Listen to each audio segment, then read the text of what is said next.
I never expected to be sitting in this cold conference room at Patterson Associates Law Firm, watching my family's legacy being divided like scraps at a dinner table.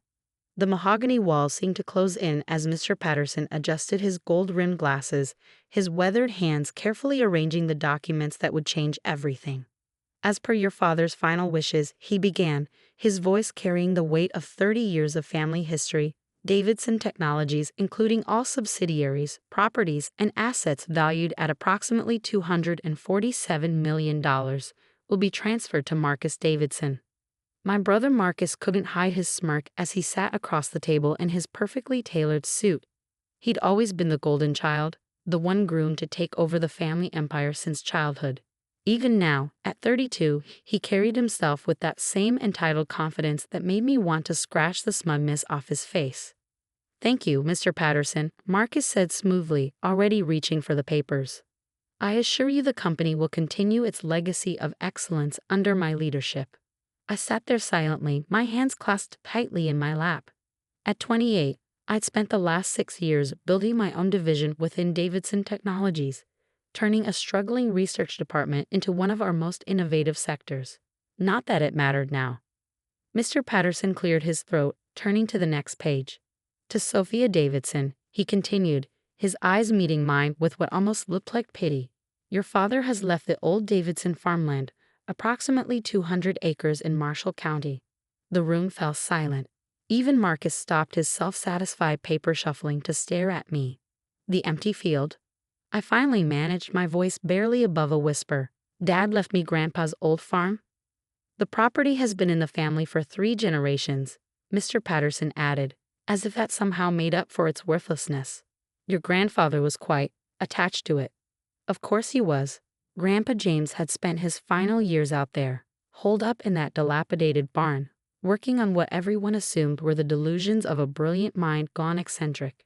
Dad had written it off as a worthless piece of land, good for nothing but collecting property taxes.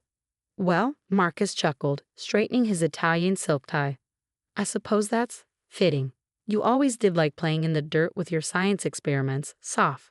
I gritted my teeth, remembering the countless nights I'd spent in the company labs, developing new sustainable energy solutions that Marcus had dismissed as hippie projects. Now he would have the power to shut down all my research, redirect funds to his precious profit margins, and probably lay off half my team. "Mr. Patterson," my mother spoke up from her corner of the room, her voice carrying that familiar note of disappointment she perfected over the years. "Surely there must be some mistake. Michael wouldn't leave Sophia with just an empty field." The lawyer shook his head. "Your husband was very specific about the distribution of assets, Mrs. Davidson. The farm goes to Sophia, everything else to Marcus." I stood up abruptly, my chair scraping against the hardwood floor.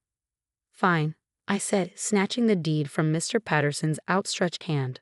"I'll take my worthless inheritance and go." "Sophia, don't be dramatic," my mother called after me as I strode toward the door. "We can discuss this as a family." I turned back one last time, taking in the scene. Marcus already scrolling through his phone, probably planning which executive office to redecorate first. My mother dabbing at non-existent tears with her monogrammed handkerchief. Mr. Patterson carefully avoiding everyone's eyes as he shuffled his papers. "There's nothing to discuss," I said quietly. "Dad made his choice. Now I'll make mine." The drive to the farm took nearly 2 hours, every mile taking me further from the gleaming skyscrapers of downtown and deeper into the forgotten countryside where my grandfather had chosen to spend his final days. The late afternoon sun cast long shadows across the overgrown fields as I pulled up to the old farmhouse. It looked exactly as I remember from my childhood visits, a 2-story wooden structure that had seen better days, paint peeling from its weather-beaten boards, surrounded by tall grass that hadn't seen a mower in years. But it was the barn that drew my attention, that massive, oddly solid structure that had been my grandfather's sanctuary. I remember him working there late into the night, the barn's windows glowing with an eerie blue light that none of us could explain. Dad had written it off as the ramblings of an old man who couldn't accept retirement, but I always wondered what Grandpa James was really doing out here. The barn door creaked protest as I pushed it open, sending up clouds of dust that danced in the fading sunlight. The space inside was cavernous, far larger than any normal barn needed to be, with strange markings on the concrete floor and metal reinforcements along the walls that seemed excessive for storing hay. "What were you working on out here, Grandpa?" I whispered, running my hand along a workbench covered in dust-covered tools and mysterious equipment I didn't recognize. That's when I noticed it, a small discrepancy in the wooden panels near the back wall. Moving closer, I could see that one panel was slightly different from the others, its grain pattern just slightly off. I pressed it gently, and to my amazement, it clicked inward, revealing a hidden compartment. Inside was a leather-bound notebook, its pages yellow with age, and a set of blueprints so carefully preserved they might have been drawn yesterday. My hands trembled as I unfolded them, and suddenly my grandfather's madness made perfect sense. These weren't the scribblings of a senile old man. They were the meticulously detailed plans for something revolutionary, something that could change everything. I looked around the barn with new eyes, understanding flooding through me. This wasn't just an empty field or a worthless piece of land. This was exactly where I needed to be. Pulling out my phone, I dialed a number I'd saved years ago but never had the courage to use. "Dr. Chen, this is Sophia Davidson. I think I have something you need to see. Remember that sustainable energy project we discussed?" Well, my grandfather might have figured it out 15 years ago. I smiled as I hung up, imagining Marcus's face when he realized what he dismissed as worthless might be worth more than his entire inheritance. But first, I had work to do. As night fell over the old Davidson farm, the barn's windows once again glowed with that mysterious blue light. This time, though, I knew exactly what it meant. Grandpa James hadn't left me an empty field. He'd left me his legacy, and the means to build something far greater than Davidson Technologies could ever be. The game was just beginning. Dr. Elena Chen arrived at the farm early the next morning, her sleek Tesla looking comically out of place among the overgrown weeds. As one of the leading experts in renewable energy technology, she had been my mentor during graduate school, always encouraging my impractical ideas about sustainable power generation. "This better be good, Sophia," she said, carefully navigating the uneven ground in her practical boots. I canceled 3 meetings to come out here. I led her into the barn, where I'd spent the entire night poring over my grandfather's notebooks. "Trust me, you'll want to see this." The blueprints were spread across the workbench, weighted down with various tools. Elena's eyes widened as she scanned the technical drawings, her expression shifting from skepticism to disbelief to something approaching awe. "Your grandfather designed this," she whispered, tracing the intricate diagrams with a finger. 15 years ago. I nodded. Everyone thought he was crazy, tinkering out here by himself. But look at these calculations, these designs. He wasn't just theorizing, he built a prototype. Elena shook her head slowly. "Sophia, if these designs work, this isn't just another solar panel or wind turbine. This is a completely new way of harvesting and storing renewable energy. The applications would be revolutionary." I know. I pulled out another set of papers from the hidden compartment. "And look at these geological surveys. This field isn't just empty land. The mineral composition of the soil, the underground water tables, Grandpa chose this location specifically. It's perfect for what he was planning." But why didn't he ever publish this? Share it with the world? I thought back to all the times I'd heard my father and brother mockingly discuss old James' pet project. He tried, but Dad was already pushing Davidson Technologies toward more profitable ventures. Quick returns, immediate profits. Clean energy was too slow, too risky. So Grandpa came out here to work on it alone. Elena was already pulling out her laptop. "We need to verify these calculations, run simulations. If this works." "It'll work," I said confidently. "But I need your help, not just with the technology, but with keeping this quiet until we're ready." She looked up sharply. "Your brother, the new CEO of Davidson Technologies." "Exactly. Marcus would love nothing more than to steal this and claim it for the company. We need to develop it independently, protect the patents, secure funding." "I might know some people," Elena said thoughtfully. "Investors who care more about innovation than quick profits. But Sophia, this will take time. Years maybe."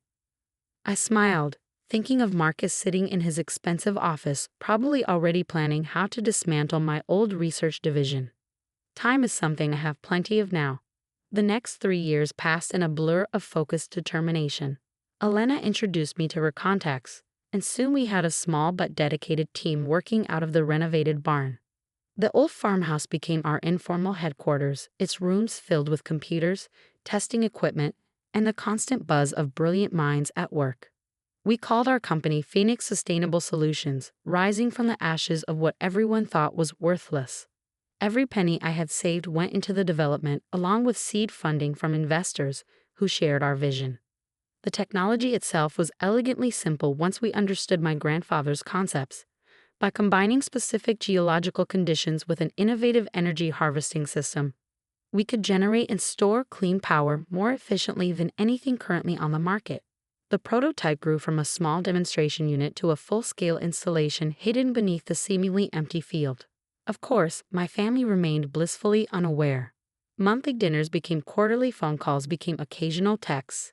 Marcus was too busy running Davidson Technologies into the ground to care about his sister's hobby farm. I heard bits and pieces from former colleagues. Marcus had indeed shut down my research division, redirecting resources to proven profit centers. Innovation stagnated. Stock prices began to slip. But he maintained his arrogant certainty that he knew best. Then came the day we'd been waiting for.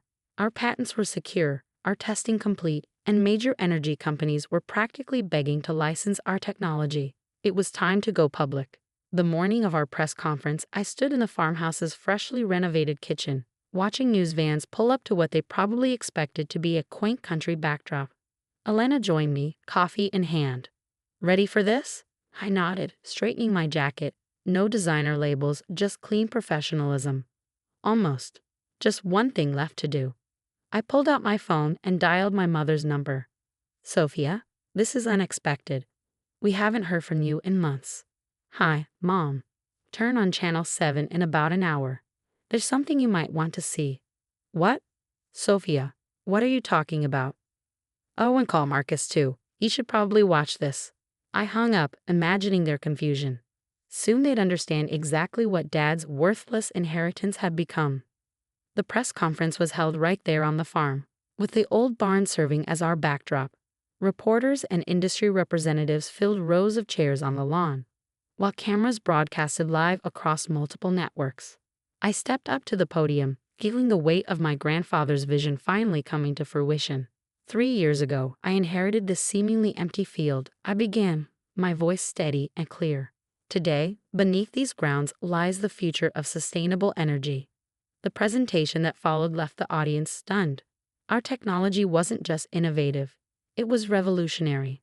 Testing had shown energy generation rates 300% more efficient than current methods, with storage capabilities that solved the biggest challenges in renewable power. Phoenix Sustainable Solutions is proud to announce partnerships with major utility companies across 3 continents. I concluded. Our first large-scale installation will begin next month, with projected completion in early 2024. The questions came rapid fire after that. But the one I was waiting for finally came from a familiar face, a reporter I recognized from Davidson Technologies' press pool. "Ms. Davidson, your brother Marcus Davidson is CEO of Davidson Technologies, a company known for opposing renewable energy development. Any comment on this family division?" I smiled, thinking of my grandfather and his quiet determination. Sometimes the most valuable inheritances aren't the ones that look impressive on paper. My grandfather James Davidson saw the future on this empty field. I'm just making his vision reality. My phone began buzzing immediately after the conference. Marcus, Mother, even Dad's old business partners. I let them all go to voicemail. Instead, I walked out to the field as the sun began to set, feeling the hum of power beneath my feet. Clean, sustainable energy flowing from the installation my grandfather had only dreamed of. The next morning's headlines told the story. Phoenix Sustainable Solutions revolutionizes clean energy market. Davidson Hair transforms worthless inheritance into billion-dollar innovation. Davidson Technologies stock plummets as sister company soars. But my favorite was the email that arrived from Elena, containing a single line. "Your grandfather would be proud." She was right. In the end, I hadn't just proven my family wrong. I'd built something that would actually make a difference in the world. The empty field they dismissed had become the foundation for a new future. Marcus could keep his dying company. I had something better, a legacy worth building. As I stood in my grandfather's old barn, now transformed into a state-of-the-art research facility, I thought about that day in a lawyer's office. They thought they were pushing me aside, giving me the leftovers of the family fortune. Instead, they'd given me exactly what I needed, the space to create something extraordinary. Sometimes the best revenge isn't about getting even. It's about proving that what they thought was worthless was valuable all along, just like my grandfather had known it would be.